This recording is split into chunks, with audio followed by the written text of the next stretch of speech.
LeBron James, Cristiano Ronaldo, Lionel Messi, Elon Musk, dan banyak tokoh-tokoh lain yang kita lihat karya-karya mereka, pencapaian mereka yang luar biasa, yang menginspirasi kita. Dan semuanya itu dimulai dari komitmen, apa yang mereka lakukan, apa yang mereka berikan untuk pekerjaan mereka, untuk apa yang mereka sukai. Dan hari ini kita akan bahas mengenai komitmen. Pentingnya sebuah komitmen di dalam sebuah perubahan untuk kita mencapai apa yang kita sudah targetkan, goal-goal kita. Hari ini bersama saya dengan Leonardo Ginting, kita akan membahas lebih dalam mengenai komitmen. Sewaktu kita dilahirkan ke muka bumi ini, kita adalah paket komplit. Percaya atau enggak, sadar atau enggak, kita adalah paket komplit, di mana semua yang kita butuhkan untuk menghasilkan karya-karya yang luar biasa sudah ada dalam diri kita. Nah, hari ini kita mau belajar hal yang membuat bagaimana kita sadar. Nah, salah satunya mengenai komitmen. Dan saya percaya apapun situasi kita, baik itu kita dilahirkan dari keluarga yang kurang beruntung secara ekonomi, atau mungkin kita beruntung secara ekonomi, atau mungkin kita dilahirkan di lingkungan yang mungkin kurang menguntungkan, banyak influence negatif. Atau mungkin kita adalah penyandang disabilitas, kita mungkin kurang beruntung, tidak mempunyai organ yang lengkap sama seperti orang pada umumnya. Tapi percaya atau enggak, teman-teman adalah orang yang paket komplit, yang dimana teman-teman semua ketika sadar, ketika percaya, pasti melahirkan karya yang menghasilkan, mungkin menginspirasi banyak orang. Mereka yang lahir mungkin mempunyai kelengkapan secara fisik, belum tentu lebih beruntung dari mereka yang lahir dengan kekurangan secara fisik atau penyandang disabilitas. Mereka mungkin yang lahir dari situasi ekonomi yang bagus, belum tentu selalu lebih beruntung dari orang-orang yang lahir dengan kekurangan secara ekonomi atau ekonominya mereka tidak bagus. Semuanya itu sebenarnya bergantung dari kondisi pikiran kita atau mentalitas seseorang. Kalau kita lihat contoh-contoh seperti Nick Vujicic, orang yang lahir dengan tanpa kaki, tangannya juga mungkin tidak lengkap, tidak utuh, orang yang berhasil menginspirasi banyak orang, orang yang berbicara di depan ribuan orang, yang menginspirasi banyak orang dengan kondisinya dia, dengan kekurangannya dia. Ada mungkin orang dengan situasi yang sama seperti Nick Vujicic, tapi mereka tidak melewati atau mengatasi kondisi atau mentalitas mereka. Kita lihat juga sama seperti Stevie Wonder, dia buta, melahirkan karya-karya yang kita bisa nikmati sampai sekarang. Juga karyanya berhasil memenangkan beberapa Grammy Awards. Kita tahu juga Isaac Perlman adalah seorang violin, kalau nggak salah dia juga menghasilkan karya yang luar biasa, memenangkan 12 Grammy Awards. Kita lihat juga Beethoven yang saat ini sebagai salah satu komposer ternama di dunia barat sana, yang masih cukup dikagumi karya-karyanya. Mereka ini adalah orang-orang yang lahir dengan mungkin ada situasi mereka kurang beruntung, tapi mereka mengatasi gunung-gunung persoalan mereka. Mereka mengatasi jurang-jurang penghambat mimpi mereka. Mungkin ada kalanya saya pikir mereka adalah orang yang mungkin down, mungkin mau menyerah, mau tidak mengejar atau tidak berkomitmen dalam mengejar mimpi mereka. Tapi kalau kita lihat sampai sekarang, dengan hasil karya mereka adalah orang yang saya pikir bangkit, berdiri, dan berlari lagi mengejar mimpi mereka. Mungkin kita lahir di situasi yang kurang menguntungkan, di lingkungan yang kurang menguntungkan, atau mungkin di sekolah, kita masuk sekolah yang mungkin kita berpikir itu bukan sekolah kita, sekolah impian kita, universitas impian kita, tempat pekerjaan impian kita. Mungkin kita saat memulai usaha kita kekurangan uang dan sebagainya. Atau mungkin ada banyak kondisi-kondisi situasi yang mungkin kita bisa berpikir bahwa itu kurang menguntungkan untuk start lari kita. Tapi percayalah, setiap kekurangan yang kita punya pasti ada kelebihan yang Tuhan sudah tempatkan buat kita masing-masing. Pertanyaannya adalah apakah kita sadar atau enggak? Apakah kita percaya atau enggak? Apakah kita bisa mengatasi kondisi atau mentalitas kita? Dan saya yakin waktu kita mengatasi hal tersebut, kita adalah orang-orang yang akan menghasilkan karya yang luar biasa. Bahkan mungkin hidup kita bisa menginspirasi paling enggak keluarga kecil kita, atau mungkin orang-orang sekitar kita. Who knows? Oleh karena itu, jangan pernah membatasi diri kita. Apapun situasi kita, dimanapun kita berada, jangan pernah membatasi mimpi kita, jangan pernah membatasi kemampuan kita, jangan pernah mendowngrade diri kita. Kenapa tadi saya bahas tokoh-tokoh seperti Nick Vujicic, Stevie Wonder, mereka yang mungkin melalui masa-masa yang berat, Isaac Perlman, Beethoven dan sebagainya, yang melalui situasi-situasi yang mungkin tidak menguntungkan buat mereka. Kenapa saya membahas itu? Karena satu yang menonjol dari apa yang mereka lakukan adalah komitmen mereka terhadap apa yang mereka cintai, komitmen mereka terhadap komitmen dan kepercayaan mereka terhadap apa yang mereka kerjakan. Itu yang membuat karya-karya mereka menonjol atau stand out. Dan saya percaya komitmen waktu kita melakukannya dengan benar itu sama seperti bus yang mengantarkan kita ke tujuan kita. Komitmen itu sama seperti tangga yang membuat kita bisa naik dan meraih, menggapai setiap apa yang kita sudah tetapkan, apa yang kita sudah janjikan. Komitmen itu bisa membuat sesuatu yang abu-abu menjadi clear, lebih jelas. Komitmen itu bisa membuat sesuatu yang sulit atau mustahil ketika kita kerjakan pelan-pelan, pasti bisa, pasti akan kita capai. Ketika saya buat, dan komitmen itu sifatnya adalah butuh diingatkan berulang-ulang, karena kadang-kala kita suka lupa sama komitmen kita.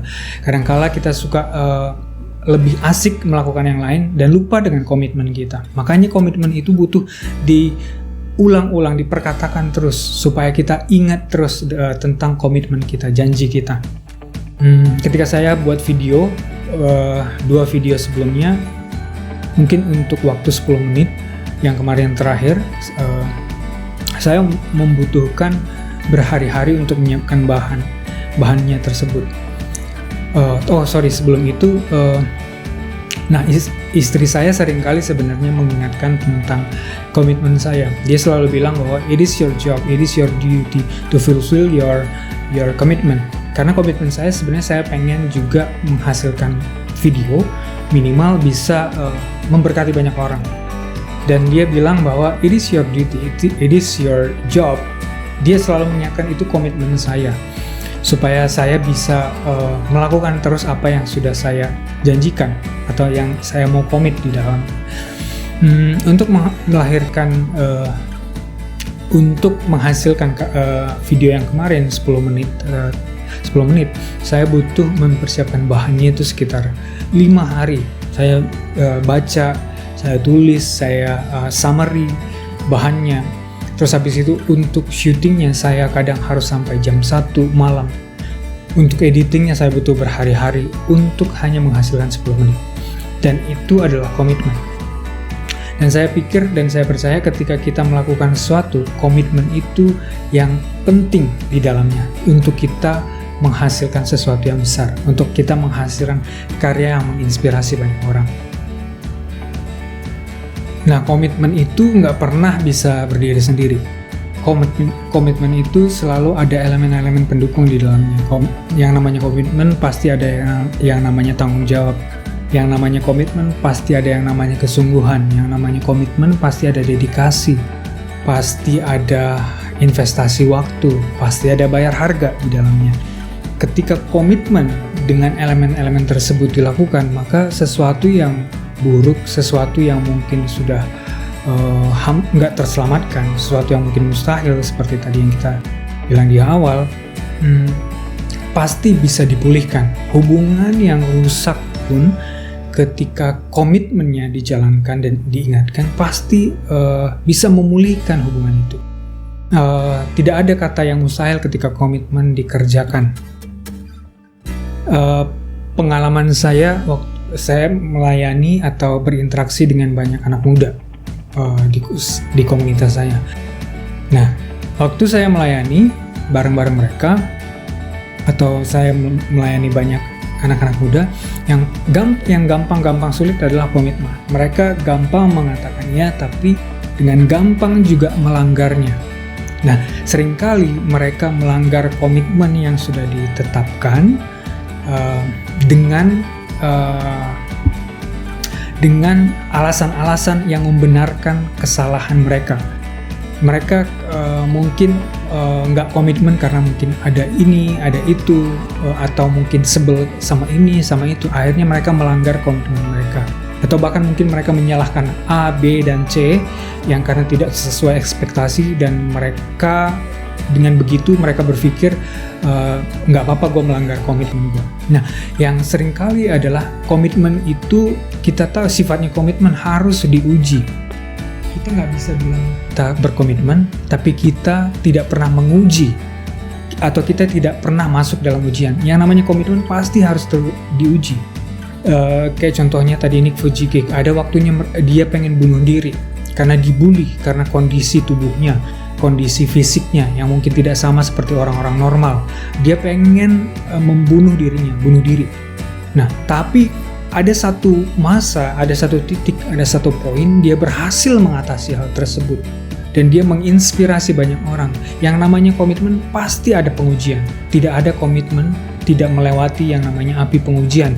Yang pasti harus melewati ujian. Orang pacaran, orang menikah, ada yang namanya komitmen.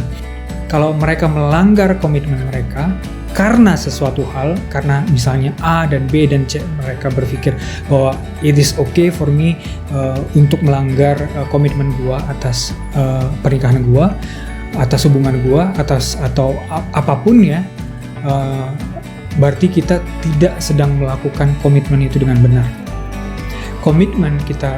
Komitmen tadi yang ketika kita melakukannya dengan benar, pasti akan menghasilkan sesuatu yang luar biasa, impactful. Komitmen memang nggak pernah mudah. Yang namanya komitmen pasti selalu yang seperti tadi kita bahas, mencucurkan air mata.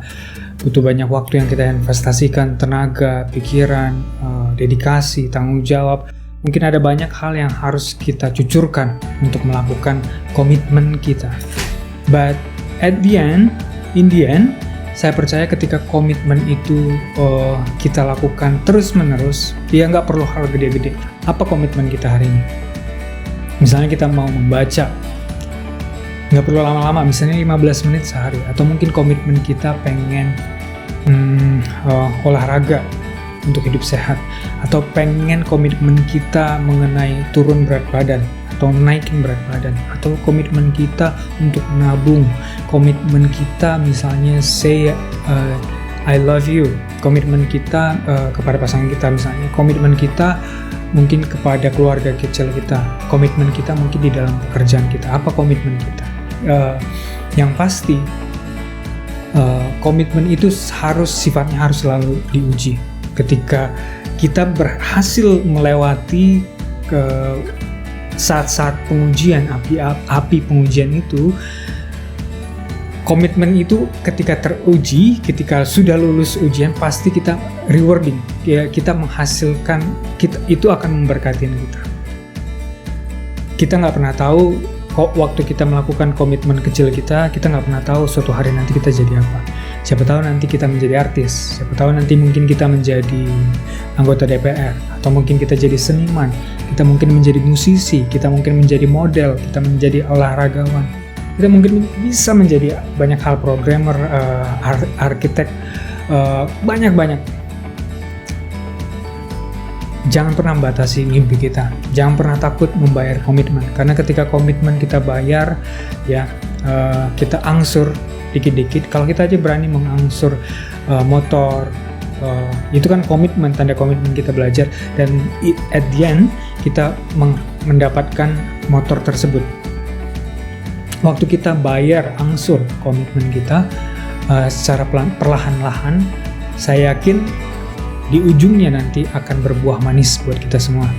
So jangan menyerah, jangan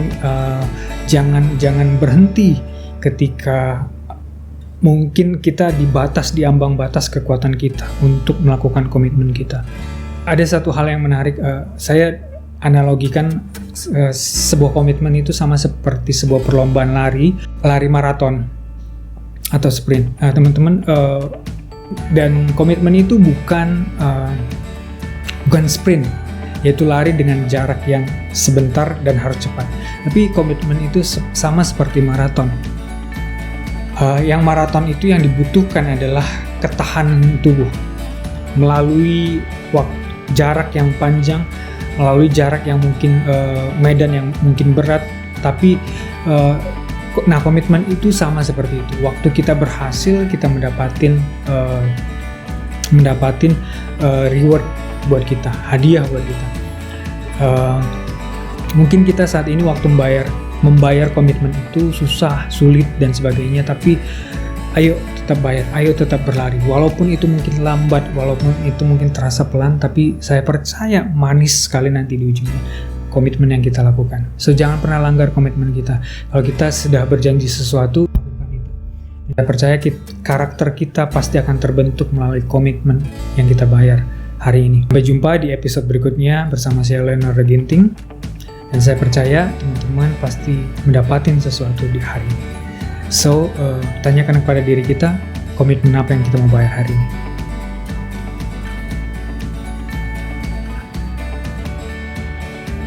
Buat teman-teman, rekan-rekan yang sudah nonton video ini sampai terakhir, saya ucapkan terima kasih. Kalau teman-teman suka dengan kontennya, please do like or share supaya rekan-rekan teman-teman yang lain atau relatif dapetin pesan positif yang sama dengan teman-teman sekalian. Atau teman-teman ada ide atau mungkin masukan mengenai videonya, please do comment supaya saya mungkin bisa dapat masukan dari teman-teman sekalian. So, thank you and I will see you on another episode.